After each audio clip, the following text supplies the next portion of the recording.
Olá, amados e amadas, tudo bem com vocês? No programa de hoje continuamos com os atletas que conduziram a tocha olímpica em nosso país. E hoje eu tenho a alegria de conversar com Leonardo Tezelli Bortolini, esse jovem que nasceu em Campo Mourão e tem paixão pelos esportes. Desde criança lutou judô, jogou tênis, futebol, praticou natação, basquete e aos 12 anos começou a jogar handebol. Jogou no Colégio Marista, onde estudava, vindo a jogar por Maringá. Posteriormente, foi para o Rio de Janeiro jogar no Vasco da Gama. Passou pelo Esporte Clube Pinheiro, em São Paulo. Jogou por Londrina e encerrou sua carreira como jogador de handebol em Maringá, atuando hoje como técnico. Participou de diversas competições ao redor do mundo, conquistando inúmeras medalhas, inclusive nos Jogos Pan-Americanos e dos Jogos Olímpicos de Pequim. Isto e muito mais você vai conferir nessa conversa que está super agradável. E na dica de hoje vamos falar sobre a origem das Olimpíadas. Sejam bem-vindos, o TPM está apenas começando.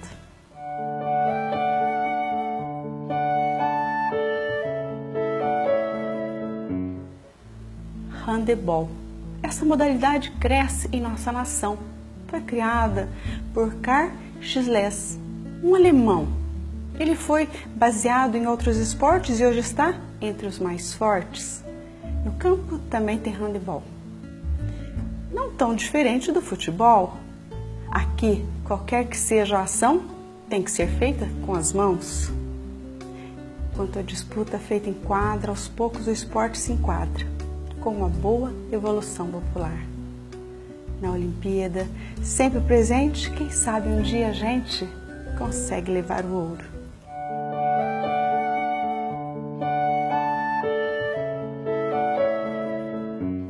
Voltamos já com a nossa dica de hoje sobre a origem das Olimpíadas.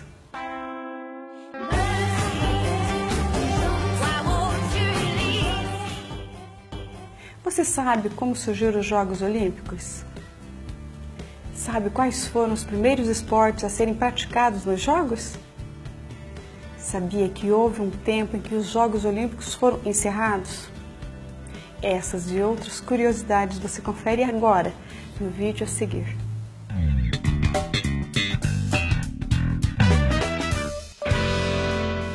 Em homenagem a esses jogos incríveis que já dividiram, uniram, chocaram cidades, povos, nações e continentes, senhoras e senhores, com vocês, os Jogos Olímpicos. De acordo com os registros históricos, os primeiros Jogos Olímpicos devem ter acontecido por volta de 776 a.C.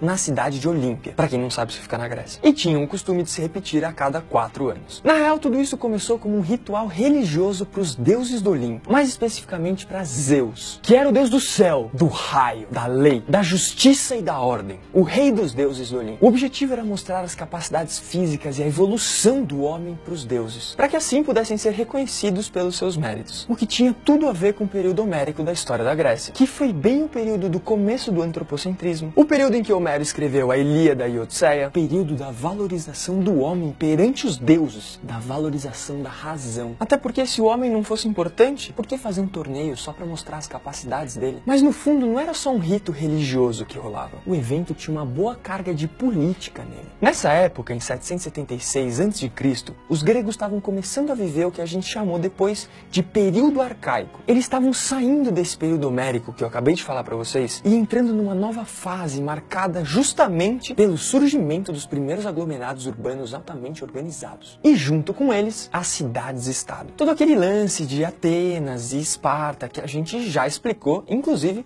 em um vídeo aqui do Revisão. E foi bem nessa época que as diferenças no mundo grego começaram a ficar cada vez mais evidentes. E com as diferenças à flor da pele, sabe o que vem? Sabe o que vem? Sabe o que vem? Guerra. É isso que vem. Então os Jogos Olímpicos também surgiram com o intuito de promover interações pacíficas entre as regiões da Grécia. Por exemplo, tradicionalmente qualquer conflito bélico era interrompido durante a duração dos Jogos. Da hora isso, né? Só que não vai pensar que todo mundo dava as mãos e ficava cantando em volta de uma fogueira durante os Jogos. Na maioria das vezes o conflito ainda continuava. O que mudava mesmo era o lugar, ou a forma de combate. E ó, vou falar, rolava treta pra caramba nos Jogos Olímpicos. E se você reparar hoje em dia nos Jogos Olímpicos modernos, é a mesma coisa. Todas as nações lutando pra ver quem é superior. Não é à toa que Hitler literalmente ignorou um atleta americano que não por acaso era negro no primeiro dia dos Jogos de 1936. Logo antes do cara ser condecorado com ouro olímpico, Hitler saiu do estádio. Acho que pro coração de um nazista era demais ver um negro ganhando um ouro e provando que era superior que os alemães. Mas enfim, vamos voltar pro tempo em que tudo isso era cheio de magias, poesias e superstições. Ou não. Quando os Jogos Olímpicos começaram, apenas uma prova era disputada, a corrida de 170 metros. Só que em 708 a.C.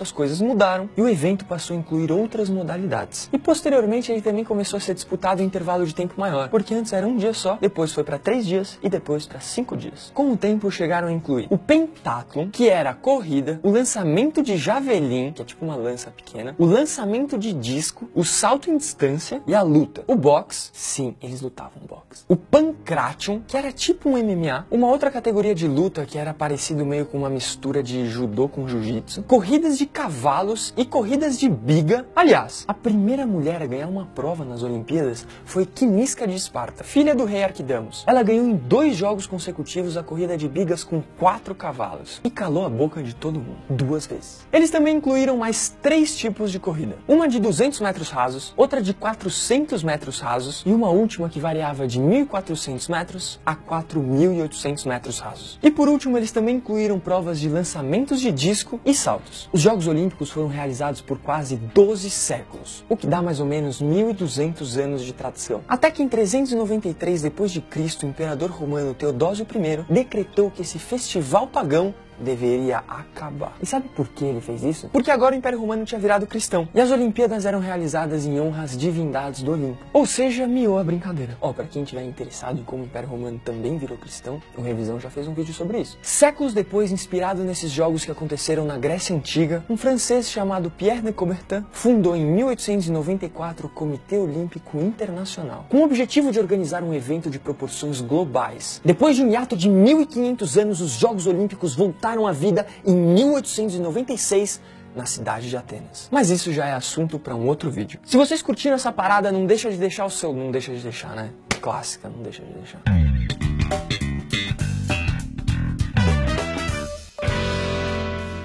Vamos agora a um pequeno intervalo e voltamos já já com o nosso entrevistado de hoje, Leonardo Tezelli Bortolini, que vai nos contar um pouco sobre a sua vida como múltiplo atleta, técnico de handebol, competidor olímpico e carregador da tocha.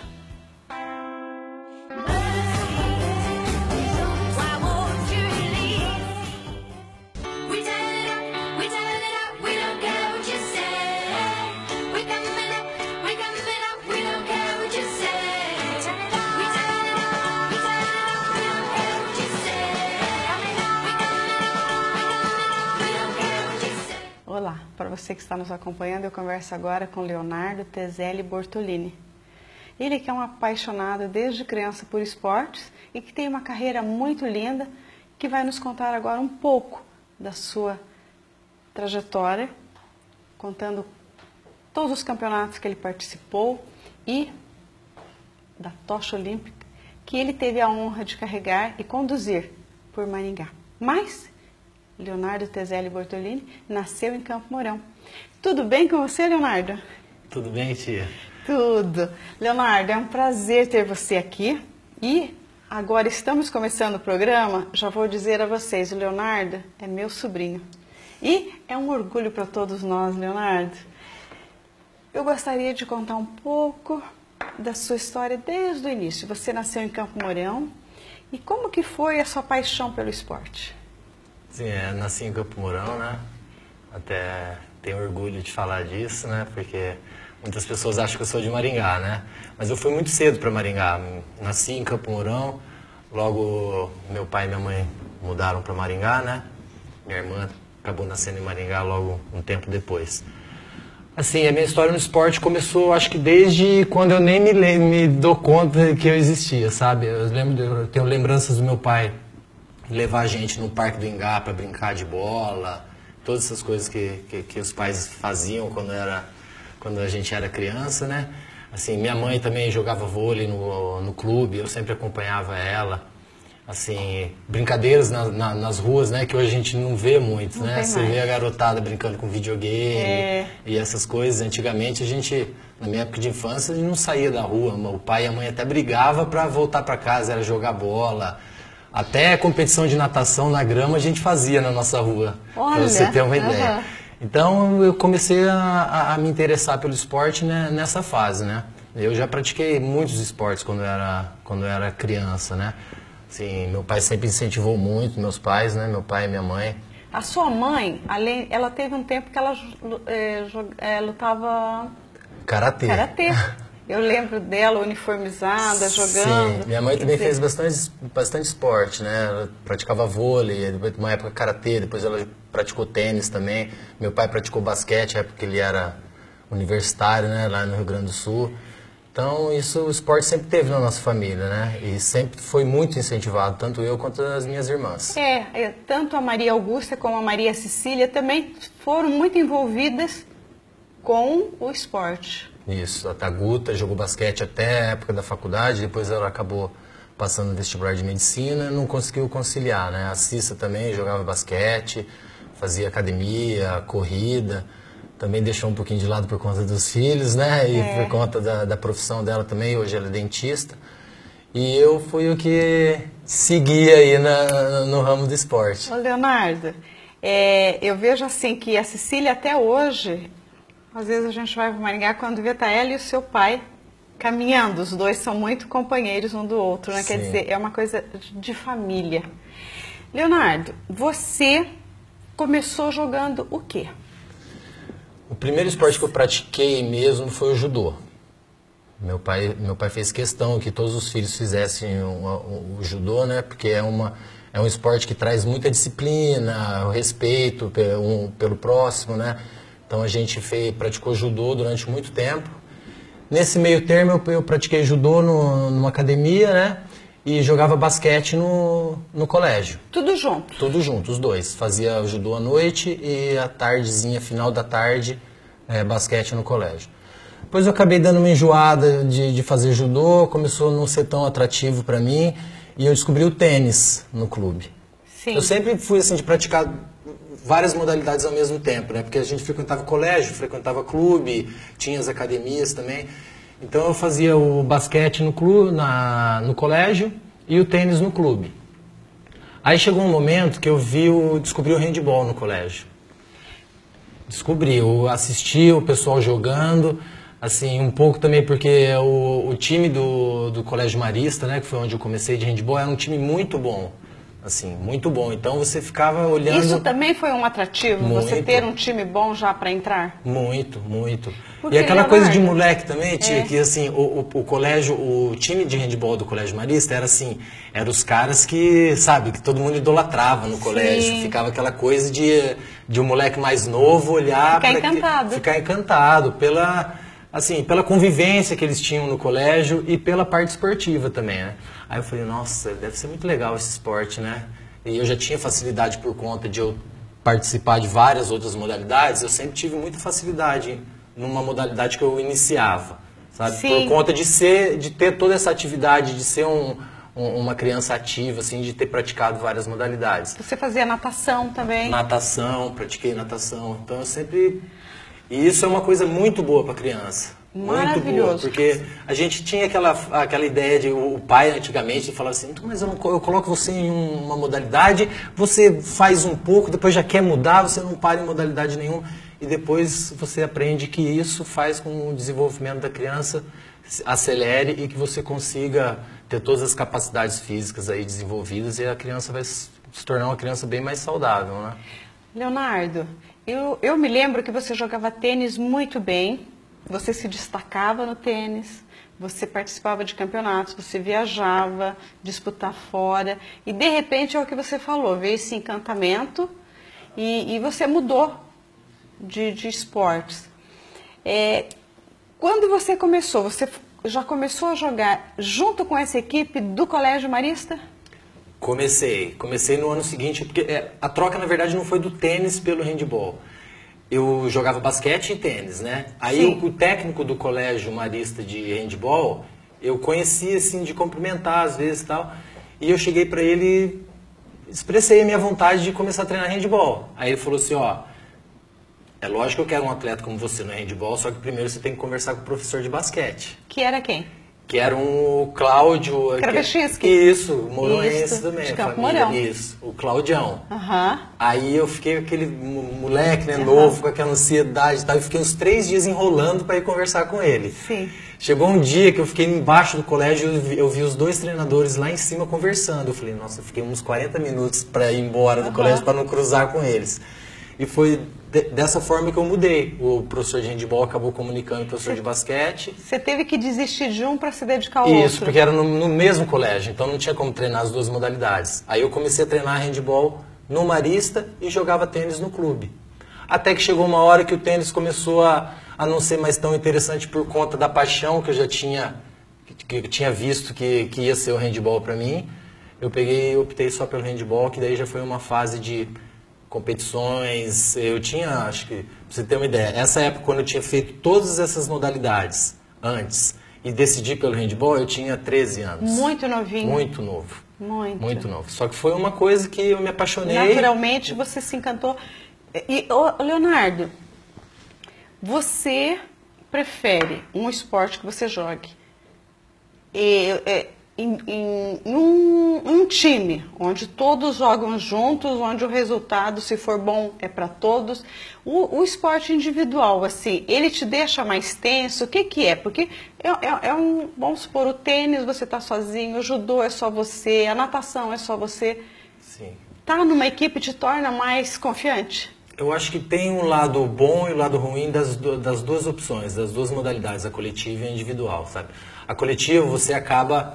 Eu acredito que o esporte coletivo te dá uma percepção da vida melhor, assim, te prepara melhor. Porque você precisa lidar com o teu companheiro, né? Você precisa entender o teu companheiro do lado. Tem dia que ele não está num dia muito bom e você, em vez de ir lá e dar uma bronca, você tem que ajudar ele. Tem várias coisas que envolvem o esporte coletivo, né? O psicológico, por exemplo, tem dia que você não está bem, o teu time pode estar bem e você sai vitorioso. Sim. No individual, não. No individual, eu acho que o psicológico afeta mais do que no coletivo. Sim. No psicológico, você tem aquela ideia de que se você não tiver num dia bom, não tem o que fazer, você perdeu o jogo. Né? Não tem ninguém do teu lado para te amparar. É você por você. Ao mesmo tempo, você por você, você se mata de trabalhar, que é uma coisa para você. É.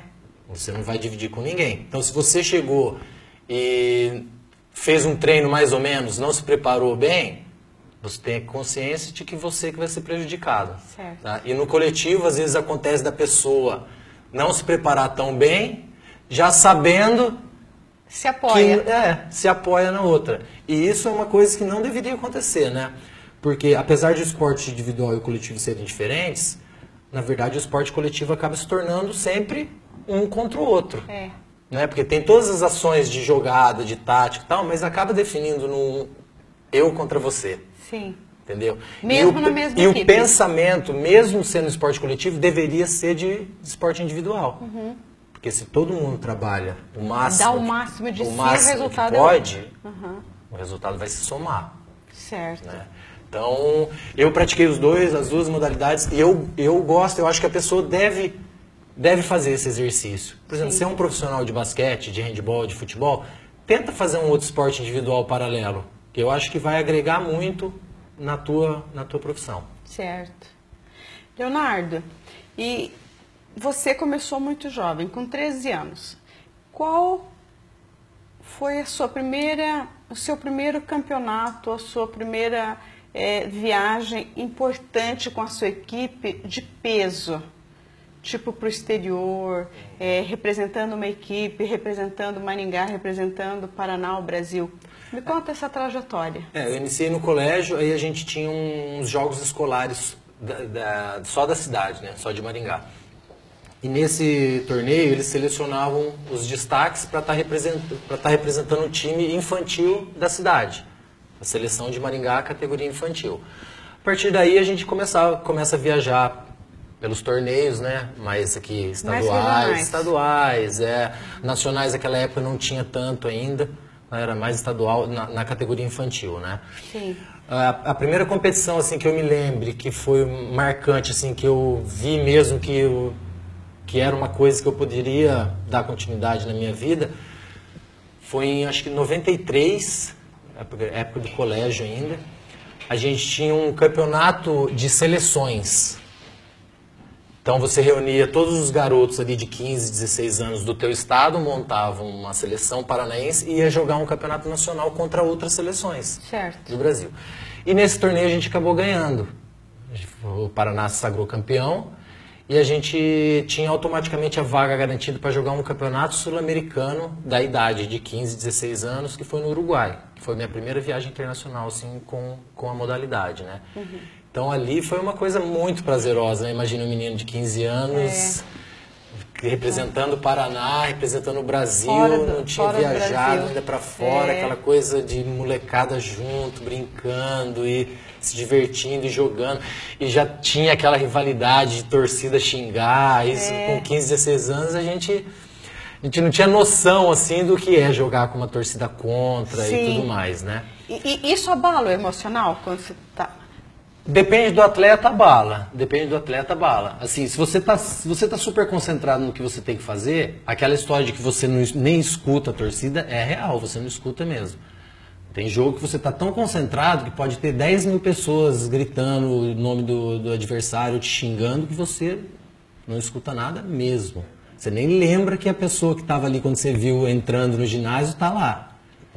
E aí foi esse torneio que acabou despertando assim o meu interesse maior assim por seguir carreira, né? Depois tiveram outros, né? Mas assim, a partir daí, aí depois eu comecei a jogar pela equipe adulta de Maringá, né? Com 16, 17 anos já representava Maringá nos Jogos Abertos e outras competições nacionais adulto, né?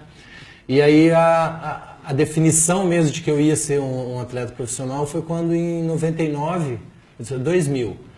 No ano de 99 eu recebi o convite para jogar no Vasco. Né? Só que eu estava no último ano de faculdade. Você fazia agronomia? Eu fazia agronomia em Maringá. Agora eu vou parar um pouquinho. Uhum. Você tem um encantamento tremendo pelo esporte. Você foi fazer agronomia. Você acha? Você fez pelo seu pai, que é agrônomo? Não foi só pelo meu pai. Mas assim, na verdade eu não tinha ideia do que eu queria ser. Sabe? Até hoje eu tenho esse pensamento de que com 17, 18 anos ainda é muito cedo para você definir o que você vai fazer pro resto da sua vida. Concordo. Entendeu? E às vezes por essa pressão de definir rápido, você acaba ou escolhendo mal, né? Ou escolhendo mal e mudando lá na frente, ou você escolhe mal e vai sofrendo o resto da vida, sofrendo o resto da vida, ou você escolhe certo. Certo. Né? E aí eu tinha aquela ideia do que eu sabia que eu queria, não que eu queria trabalhar com esporte, mas eu sabia que eu queria estar no meio do esporte, que eu queria ser atleta, sabe? Eu queria ser atleta. Só que aí eu pensei, naquela época eu tinha a mentalidade, para você ver como que é difícil uma pessoa de 17, 18 anos escolher. Eu tinha ideia que o profissional de educação física era só professor de colégio. Sim. Entendeu? E aquela época realmente era. Não tinha essa gama de opções hoje que tem. Você pode dar um treino personal, você pode dar um treino para terceira idade, você pode dar um treino pensando mais em saúde, você pode dar um treino pensando mais em rendimento, você pode ser professor de tênis, você pode ser várias coisas. Antigamente é muito amplo o leque hoje da educação física e eu não tinha essa ideia, né? E aí, como meu pai é agrônomo e ele trabalha, digamos assim, no ramo da agricultura, né? Eu falei, vou fazer agronomia, né? Não sei o que vai ser para frente, né? Dependendo, eu sigo. Só que aí, em 99, eu recebi esse convite do Vasco. Aí eu fiquei todo empolgado, né? Feliz, tal, porque eles estavam montando um super time, que eram as pessoas que jogavam comigo na seleção, estavam quase todos indo para o Vasco. Já eram seus amigos? Já eram meus amigos de seleção júnior. Certo. Que foi minha primeira convocação da seleção adulta foi em 95. E aí o Vasco da Gama é no Rio de Janeiro? No Rio de Janeiro. E meu pai falou assim, não senhor, porque eu estava no último ano de agronomia. E ele queria que eu me formasse para depois ele falou assim, não, termina esse ano, né? Termina esse ano, depois você faz o que você quiser. Mas, e foi um conselho bom que ele me deu. Hoje eu pensando, Porque foi um ano, no ano seguinte eu Você recebi foi? um convite de novo, tá? Já estava com o diplominha na gaveta de agronomia ali. Deve estar empoeirado, que meu Deus.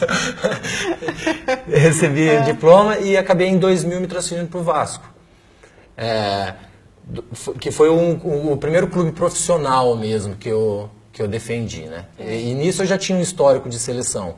Em 95 eu fui convocado para um campeonato nos Estados Unidos, só que eu era muito novo. Eu fui convocado porque alguns atletas de São Paulo não podiam representar a seleção brasileira adulta porque eles estavam em outros eventos. Sim. Tá? Bateram as datas do evento da seleção com o evento de alguns clubes.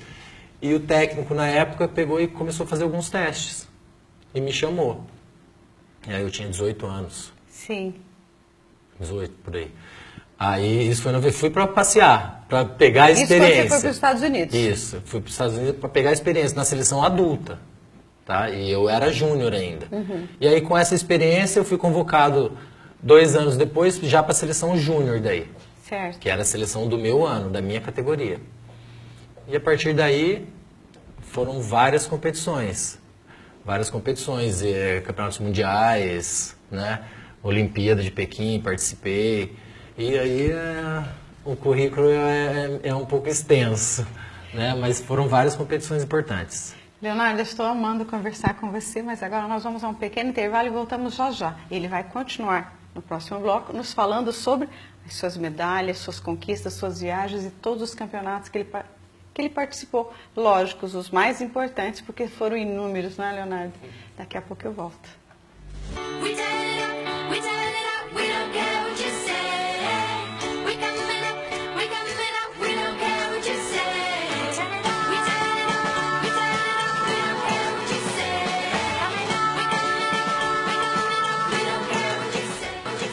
Olá, para você que está nos acompanhando, eu continuo conversando com o Léo, Leonardo Tezelli Bortolini, um grande jogador de handebol que está nos contando. E agora ele vai nos falar um pouquinho sobre as suas viagens e os campeonatos mais importantes. Léo, você depois fez várias viagens, mas eu queria que você me destacasse os campeonatos mais importantes. Você participou do Pan-Americano. De quantos Pan-Americanos? 3 Pan-Americanos. Quais foram? O Winnipeg 99, a gente Canadá? conquistou a medalha de prata. Aí depois a competição que eu considero uma das mais importantes que eu participei, que foi o Pan-Americano do Rio, 2007, né, que a gente conquistou a medalha de ouro e automaticamente a classificação para a Olimpíada de Pequim em 2008. Né? E o último Pan-Americano em Guadalajara, em 2011, que a gente conquistou a medalha de prata também.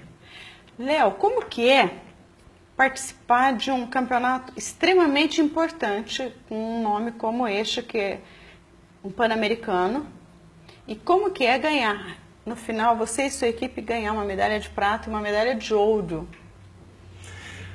Assim, cada campeonato tem uma história, né? Uhum. Por exemplo, eu já participei de vários campeonatos, já tive várias derrotas, né? Várias vitórias, assim, alegrias, fracassos. E eu acho que isso que faz o atleta crescer, né?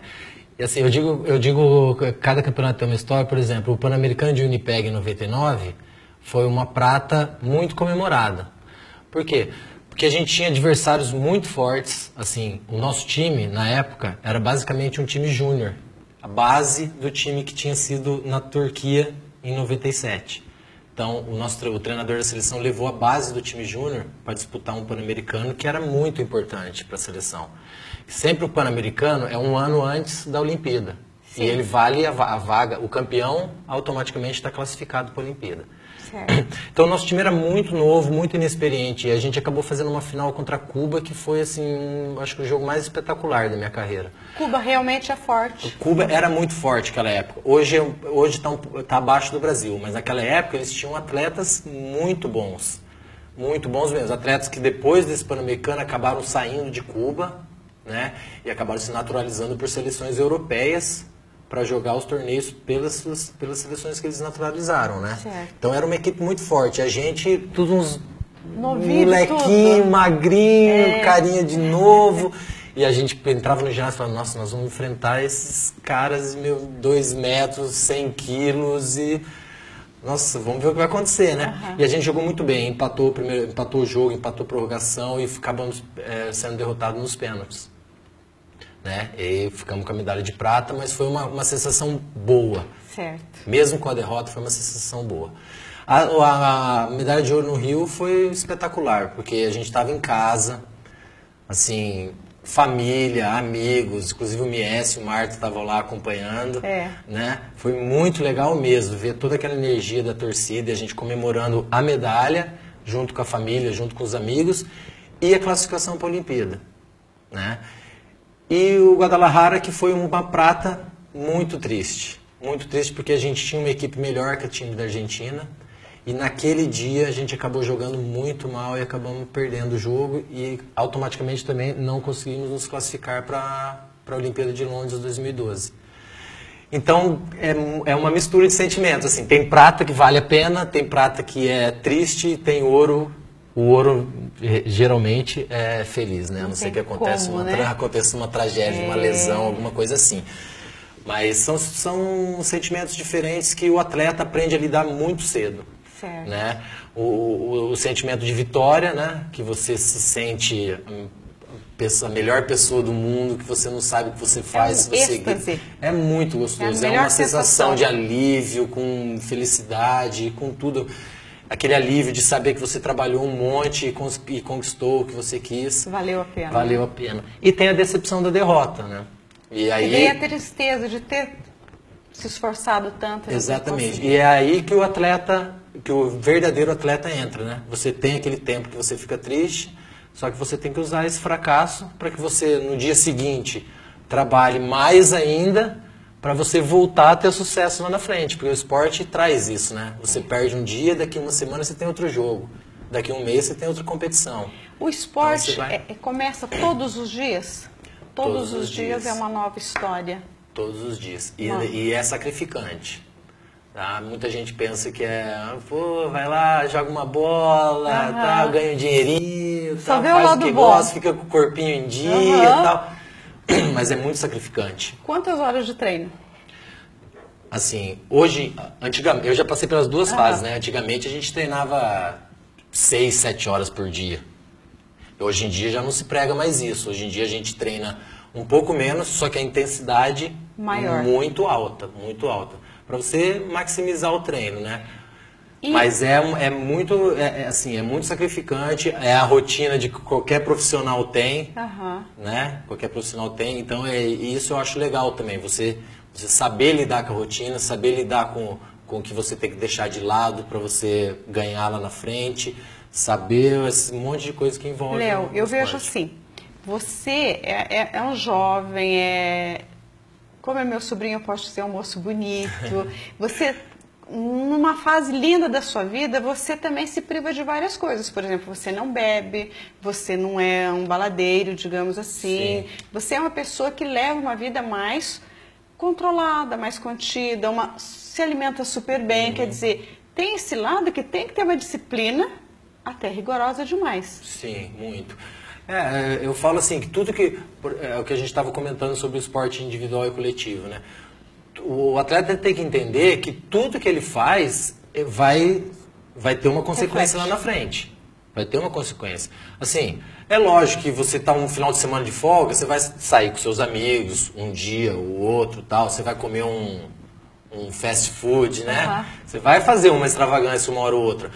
Mas se você, na média geral, certo? No máximo de dia que você tem durante um mês, você faz as coisas certas, regradas, esse dia que você dá uma extrapolada ou outro, não vai fazer tanta diferença, sabe? Se você é um atleta dedicado, se você é um atleta que cuida da sua alimentação, que gosta de treinar e que tem a consciência de que você treinando você vai melhorar. Se você não treinar, você não vai evoluir. Não adianta ter só talento e não ter disciplina. Não adianta ter só talento. O ideal são os dois, né? O ideal são os dois, ter talento e ter a talento vontade. E transpiração. Exatamente, exatamente. Tem muito atleta talentoso que fica no meio do caminho. Por isso. Porque não gosta de treinar, acha que aquilo não é importante, ou se destaca muito numa categoria de base, e aí acha que já está bom, e quando ele chega lá na frente ele se machuca por conta de não ter treinado.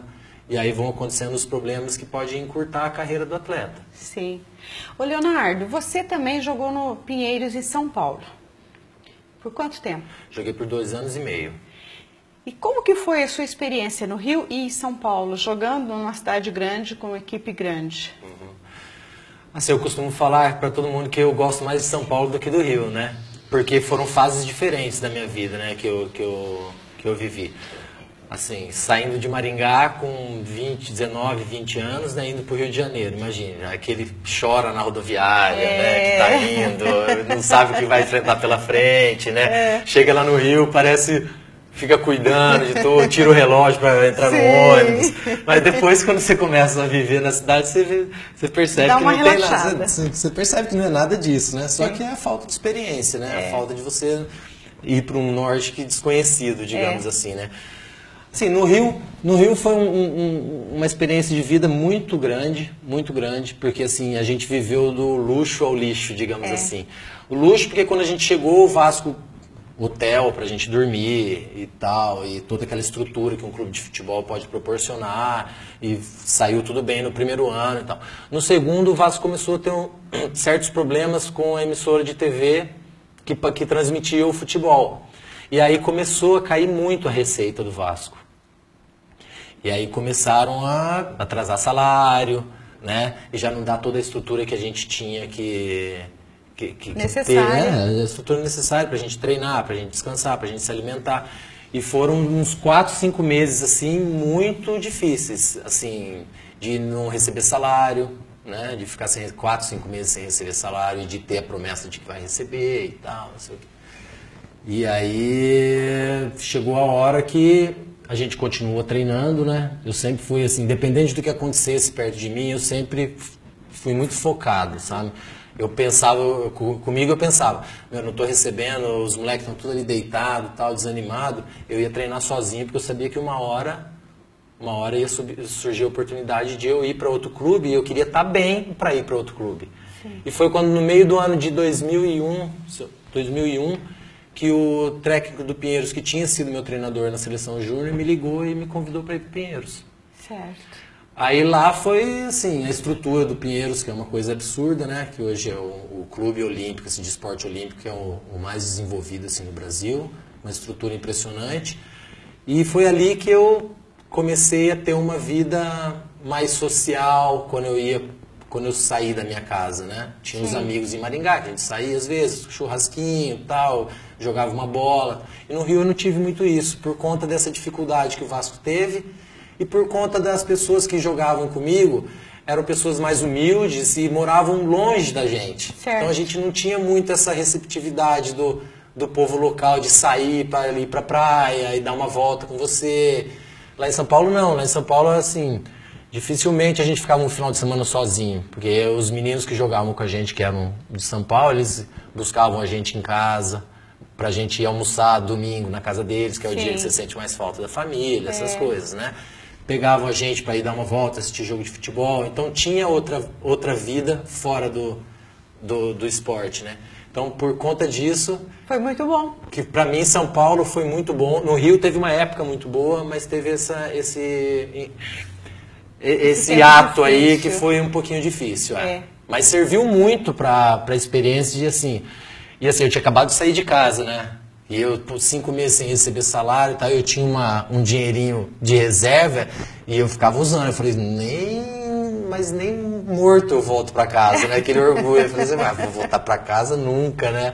Não vou pedir arrego para ninguém. E fez bem, né? Fiz bem, vou continuar aqui que uma hora vai dar certo. E acabou dando certo. Ô, Leonardo, você, nesse tempo, você veio fazer uma outra faculdade. Foi em Londrina. Depois do Pinheiros eu fiquei 2 anos e meio, né? Isso. Aí eu tive o convite de ser técnico. Não, jogar por Londrina. Por Londrina. Isso, que eles já tinham um time formado de uns 3, 4 anos. Era um time que estava crescendo muito, a estrutura estava crescendo.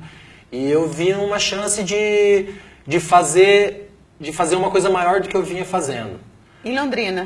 Em Londrina. Porque geralmente, por exemplo, no Pinheiros a gente tinha uma equipe de vários atletas que já tinham ido para a seleção, eu tinha uma equipe muito forte. No Vasco também, a gente tinha uma equipe forte de vários atletas que já tinham participado de seleção, ou que participavam no momento de seleção. E eu vi um desafio maior em Londrina. por ser um grupo novo, assim, de uma molecada nova e que não tinha tido tanta experiência internacional, assim. Sim. Sabe? Eu falei assim, meu, ali pode ser uma chance de um desafio maior, de eu conquistar coisas com um time mais humilde, digamos assim. Certo. Com todo respeito à equipe de Londrina quando eu cheguei, porque foram atletas super guerreiros, assim, foi o time mais, assim, o time com mais vontade, mais aguerrido que eu já joguei, assim, de clubes, né? Aí eu acabei ficando 7 anos em Londrina. 7 anos. E nesse 7 período anos. você fez sua faculdade. Nos últimos 4 anos, que foi quando eu aproveitei o último ciclo olímpico que eu participaria, né? Que foi o ciclo de Londres. Sim. Então, são sempre 4 anos o ciclo olímpico que a gente conta, né? Então, 2012 foi a Olimpíada de 2012. Aí eu comecei em 2008 a faculdade, porque o que eu pensava? Eu falei, quando chegar 2012, eu já tenho como parar. Se eu quiser parar de jogar, eu já tenho como parar e continuar no que eu quero. Então, eu vou aproveitar esses últimos 4 anos para, junto com a seleção, fazer a faculdade de Educação Física. Que você ama. Que eu gostei bastante e hoje é o que eu vou seguir fazendo. Eu fico muito feliz por você. E Leonardo, como é que foi participar de uma Olimpíada? E onde foi? Tia, foi assim, em Pequim, em 2008, né? Foi um sonho realizado para mim, né? Eu lembro de uma história que eu estava na casa de um amigo na Olimpíada de Atlanta, 96.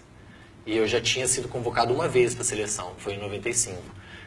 E aí eu vendo a abertura, eu vi o pessoal do handball que eu conhecia, né? Daí eu lembro que eu olhei assim pra televisão, né? Falei pro meu amigo, eu falei assim, olha, os caras do handball eu conheço e tal. Aí os caras iam tirando sarro, né? Ah, conhece, não conhece nada, tá mentindo, né? Eu falei, conheço, cara, um dia eu vou, vocês vão ver, um dia eu vou participar de uma Olimpíada, né? Falei, os caras, vai, que Olimpíada, não sei o quê.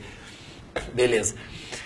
E foi um alívio muito grande, foi uma felicidade muito grande, assim, foi, eu acho que para coroar a minha carreira, porque eu tive 3 oportunidades de participar de 3 Olimpíadas, para você ver como que é difícil, de 4 na verdade, que foi em 99 que a gente perdeu para Cuba naquele jogo que eu te contei, Sim. E geralmente o segundo lugar do Pan-Americano que classificava para a Olimpíada, por quê? Porque Cuba era imbatível, então eles sempre ganhavam. Sim. E aí o que acontecia? Cuba não mandava uma modalidade que não tinha chance de medalha.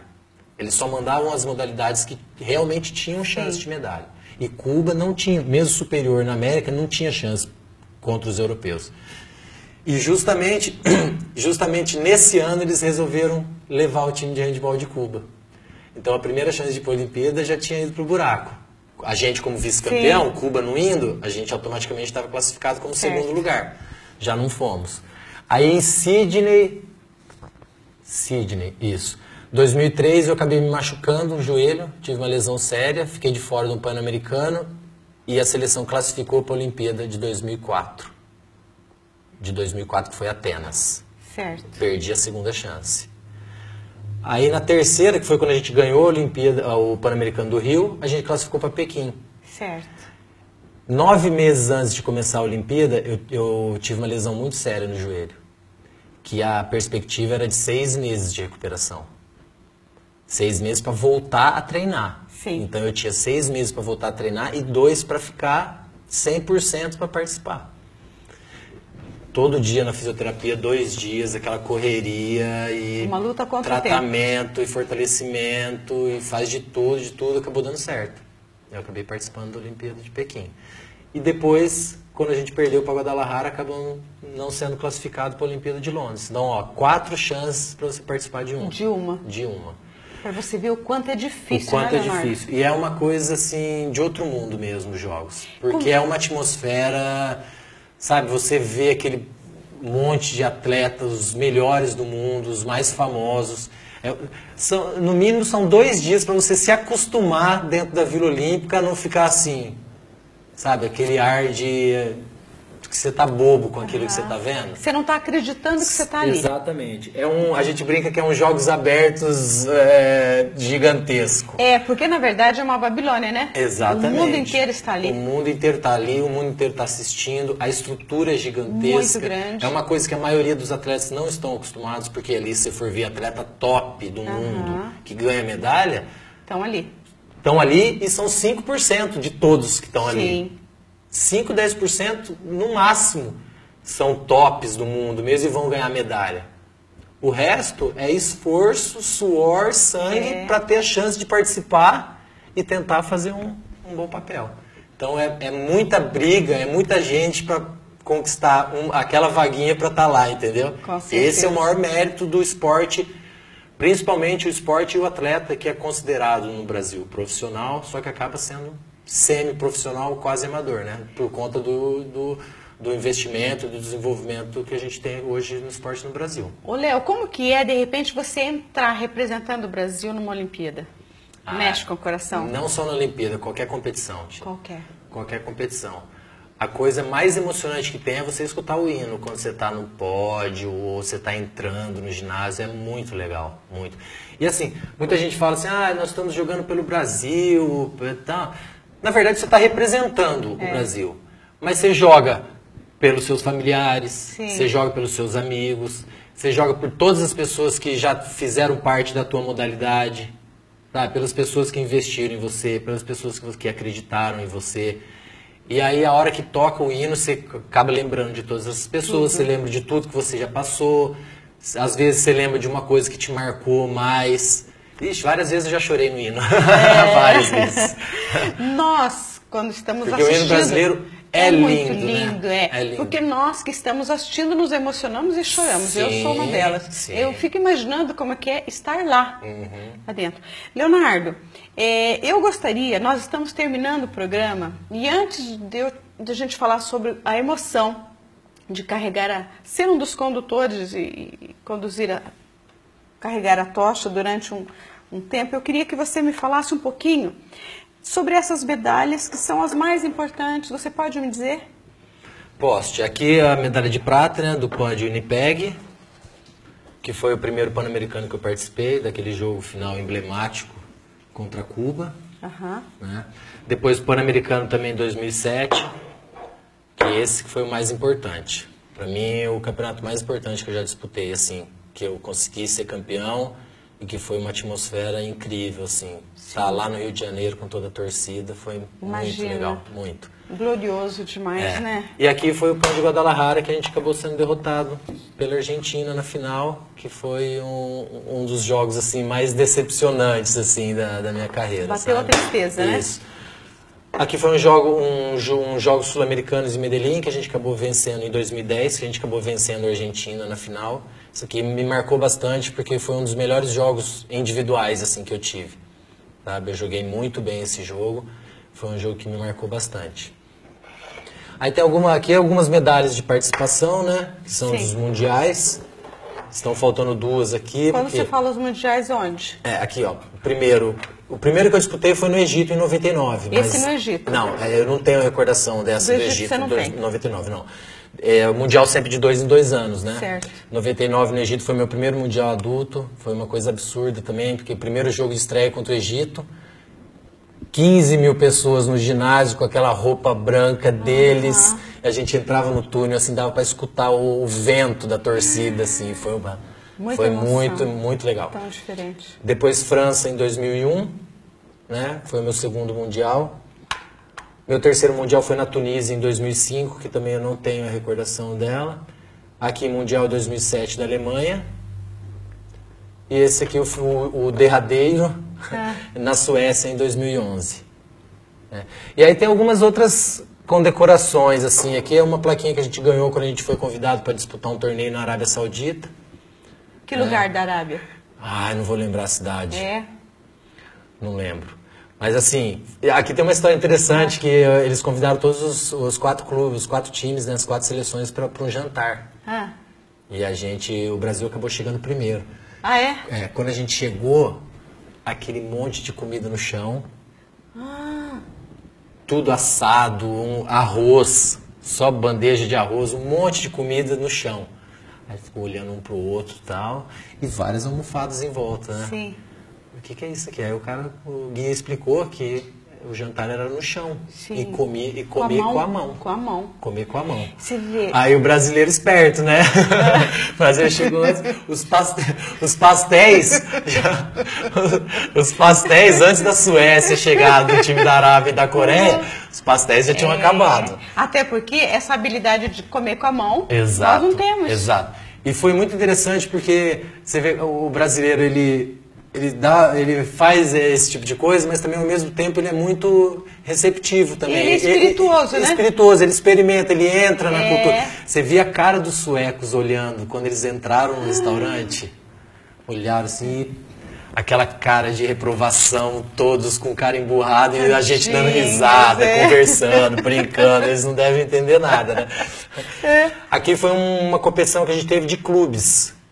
Eu trouxe porque foi a primeira vez que um time do Paraná, um clube, uma modalidade do Paraná, representou o estado fora do Brasil. Sim, a gente acabou sendo campeão pan-americano de clubes, foi uma competição que foi realizada em Londrina, e a gente foi para o Catar representar o clube, né? O clube representava a cidade, o Paraná, para disputar um mundial de clubes lá no Catar. Certo, olha, super importante mesmo. Só não foi legal ver eles lavando o pé na pia do banheiro, né? Foi. Foi a tradição deles lavar o pé por causa de entrar no templo que eles rezam. Tanto é que na mesquita eles lavam os pés antes de entrar. Isso, mas a gente se deparou com essa cena no banheiro. No banheiro do ginásio. E aqui foi a competição mais importante, na verdade, né? Que foi a Olimpíada de Pequim, que foi um sonho realizado para mim e foi indescritível. Muito legal o ambiente da vila, o ambiente da abertura dos jogos, toda aquela estrutura, todo o filme que passa na cabeça do atleta, tanto que ele trabalhou para conquistar aquilo. A luta dele, né? Por estar ali, né? E é muito legal participar e depois, assim, receber o carinho das pessoas também por você ter participado, né? Tão bom, né? Receber os parabéns, receber um abraço e tal, é legal. É muito gratificante. É a colheita, né? É o mais legal do atleta, você ser reconhecido pelas pessoas. Pelo é seu o mais trabalho, legal. Pela Medalha sua tem dedicação. Recordação, outras coisas são recordações, mas o mais legal é o que fica para a pessoa. Essa conquista partilhada, né? Leonardo, lá na sua casa eu sei que você tem muitas medalhas, eu ia frequentemente na sua casa e a sua mãe tinha um orgulho muito grande de nos mostrar, então tem milhares de medalhas que desde pequenininho recebendo. Como que foi conduzir a tocha em Maringá? Tia, eu falo assim, que essa tocha para mim realmente foi o encerramento da minha carreira, sabe? Assim, isso é fechar com chave de ouro. Fechou com chave de ouro. Para mim foi um prêmio, sabe? Um prêmio que, assim, por tudo que eu fiz, né? Por tudo que eu me dediquei esse tempo todo, eu acho que eu recebi, assim, com grande felicidade, com grande orgulho de ter sido convidado como atleta. Porque, assim, acho que foram 12 mil pessoas que conduzirão no Brasil inteiro, né? Do Brasil todo. Só que dessas 12 mil... Acho que a menor quantidade é de atleta e ex-atleta. A maioria é convidado de patrocinador, ou celebridade, alguma coisa política e tal. O atleta mesmo são O atleta quantos? mesmo eu não tenho esse número, mas é um número menor até. Um número menor. Por exemplo, em Maringá, onde eu conduzi, foram 39 pessoas, tinham 5 atletas. É pouco. Entendeu? É pouco. Perto do um evento esportivo, né? Sim. Mas eu assim... Eu me senti privilegiado, né, por eu ter conduzido a tocha lá, assim, poderia ter conduzido aqui em Campo Mourão também, se me convidasse, né, por eu ter nascido aqui, mas fiquei feliz de conduzir lá também, porque foi onde eu comecei a minha carreira, sabe? Eu tive a felicidade de começar minha carreira em Maringá, assim, e terminei minha carreira em Maringá, assim, comecei minha nova carreira, minha nova função de treinador em Maringá e conduzi a tocha em Maringá. Então, foi muito legal a atmosfera que estava na cidade inteira, sabe? Tinha familiares lá na avenida onde eu corri, pessoas anônimas gritando meu nome, torcendo. E antes de começar, você sente assim, como que vai ser, né? Eu acho que não é tão emocionante assim, vamos lá conduzir e tal. Mas depois que você conduz, você fica num estado de euforia que você não sabe de onde vem aquele estado de euforia, sabe? Porque você passa o fogo para a tocha da pessoa que vai conduzir na tua frente, e logo na sequência você entra num micro-ônibus que vai conduzindo de volta para a base, né? Todo mundo que conduziu. Mas não tinha um que não entrava no micro-ônibus com aquela coração acelerado, meio que chorando, todo mundo gritando, todo mundo que já tinha conduzido, que estava dentro do micro, dava para ver na cara da pessoa que conduziu e entrou a felicidade. Né? É um coroamento, né? É um coroamento e você vê as pessoas também eufóricas na rua. Sim. Sabe? Simples Aquela fato alegria, de ver. Porque é uma ver. forma de participar também do evento, né? Imagina a pessoa que nunca viu uma competição desse nível, não tem noção do que é ser um atleta olímpico e tal, mas você vê a pessoa assim, olhando de um jeito, dando risada, todo mundo feliz, tirando foto. Então, acho que é isso que traduz o espírito olímpico, na verdade, né?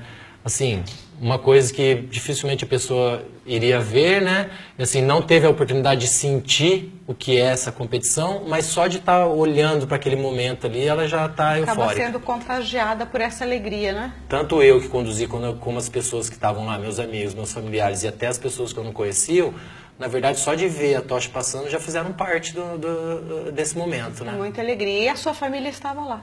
Minha família estava lá. E a tia Marisa fotografando? Fotografou. A avó estava lá, mandei beijinho para ela, minha irmã, tá meu cunhado, meu sobrinho. Seu sobrinho é seu afilhado? É meu afilhado, Luca. Léo, querido, como tia e representando a família, tenho muito orgulho de você. Como uma brasileira, também tenho muito orgulho pelo que você fez pelo Brasil, pelo que você fez por todos nós, como atleta. Meu muito obrigada em nome de todos. Eu que agradeço, estou muito feliz de estar aqui. Eu sabia que ia ser um papo bacana, eu falei, nem vou precisar ficar nervoso, porque a gente vai estar conversando, né? Como se estivesse na sala de casa. Na sala de casa. E Léo, a tia vai te confessar uma coisa, quem ficou nervosa fui eu. Imagina. Só desejar, assim, mandar um beijo para todo mundo aqui de Camborão, as pessoas que eu conheço aqui, meus amigos, que são muitos, eu não vou citar nomes, senão vou esquecer de alguém e não é legal. Certo? E para todos os familiares que estão aqui também, os que moravam aqui, né, que ajudaram a construir a cidade e hoje não fazem parte, mas não moram, mas aqui foram para outras cidades. Mas eu acho que nesse bate-papo aqui toda a família Tezelli está representada e a família Bortolini também, senão eu apanho em casa. É verdade, a família Bortolini maravilhosa. Aliás, o seu pai é uma graça. Eu sou uma pessoa que gosto muito dele, você sabe disso. Bortolini é uma pessoa admirável e é o orgulho do Bortolini e do Tezelli. Ambas as famílias bem representadas, né? É isso aí. O orgulho de ter conversado com meu sobrinho, que é esse atleta maravilhoso, apaixonado pelo que faz e que hoje é um técnico. Treinador da equipe de Maringá de handebol. Treinador da equipe de Maringá de handebol e que vai fazer bonito agora, vai continuar um trabalho agora com outro olhar, né? Isso, agora mandar um pouquinho, né? É melhor. Foi mandado a vida inteira. Não sei não, tia, ainda tenho minhas dúvidas se é melhor. Você consegue ser rígido, firme? O pessoal reclama bastante. É porque eu sempre fui muito dedicado na minha carreira e sempre fui muito perfeccionista. Tá certo. Então às vezes eu acabo cobrando um pouco mais do que a pessoa é capaz de fazer. Mas eu acho que só assim você puxa o atleta para cima. Tá certíssimo. Disciplina e dedicação é tudo. Eu tenho certeza que você também gostou de conhecer um pouco sobre a história de Leonardo Tezelli Bortolini, esse atleta apaixonado pelo que faz. Daqui a pouco eu volto para me despedir de você.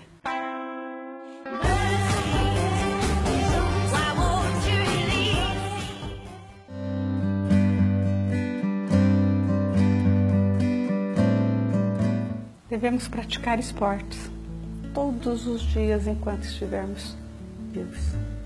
A natação é uma ótima opção. No futebol você precisa marcar golaços para ser elogiado. Mas para a caminhada, você só precisa de dar uma espreguiçada e ter força de vontade. Para lançar dados, você precisa de força nos braços. E para escolher o esporte que você quer praticar, basta apenas você gostar. Esse texto muito engraçadinho de Tiago Aécida.